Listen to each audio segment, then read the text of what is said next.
যারা কর্মচারীদের সাথে খারাপ আচরণ করে, যারা মানুষের কাছ থেকে শ্রম নিয়ে কাজ করিয়ে টাকা দেয় না, কিয়ামতের দিন তাদের বিরুদ্ধে মামলা দায়ের করবে কে? কে করবে? হাদিসে কুদসি সাক্ষী বিষ্ণু ঈসা ইসলাম বলেন, আল্লাহ তাআলা ফরমান, আনা খাসমুহুম সালাসাতুন আনা খাসমুহুম ইয়াউমাল কিয়ামা। তিন শ্রেণীর ব্যক্তির বিরুদ্ধে আল্লাহ বলেন, আমি নিজেই কিয়ামতের দিন মামলা দায়ের করব। I will be against them in the day of judgment. Three categories of people I will be against them in the day of judgment. তিন শ্রেণীর লোক কিয়ামতের দিন তারা ছাড় পাবে না। আল্লাহ বলেন, আমি নিজেই তাদের বিরুদ্ধে মামলা দায়ের করব। এর মধ্যে এক শ্রেণীর লোক হচ্ছে রাজুলুন ইস্তাআজারা আজিরান ফাস্তাউফা মিনহু ওয়া লাম ইয়াতি আজরা। একজন শ্রমিক ভাড়া করে তার কাছ থেকে কাজ নিয়েছে, কিন্তু তার পারিশ্রমিক আদায় করে নাই। এরকম আছে না নাই? দাপট দেখায়।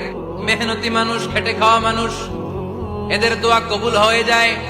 আতুল আজিরা আজরাহু ক্বাবলা আন ইয়াজিফা আরাকুহু। খবরদার, বিশ্বনবী বললেন, শ্রমিকের ঘাম শুকিয়ে যাওয়ার আগে তাদের পারিশ্রমিক মিটিয়ে দাও। বিশ্বনবীর বিখ্যাত হাদিস, আতুল আজিরা আজরাহু ক্বাবলা আন ইয়াজিফা আরাকুহু। শ্রমিকের ঘাম মাটিতে লাগার আগে, শুকিয়ে যাওয়ার আগে তাদের পারিশ্রমিক মিটিয়ে দাও। কেননা তারা যদি বদদোয়া করে তোমার জীবনকে জাহান্নাম বানিয়ে দিবে কে? বিষ্ণু ঈসা ইসলাম সব সময় খেটে খাওয়া মানুষদেরকে আগলে রাখতেন। সব সময় শুধু যে ভাষণে মেহনতি মানুষদের সাথে ভালো আচরণ করতে বলতেন, শ্রমিকদের সাথে ভালো আচরণ করতে বলতেন, এমনটা নয়। ওনার ব্যক্তিগত জীবন ঘাটলে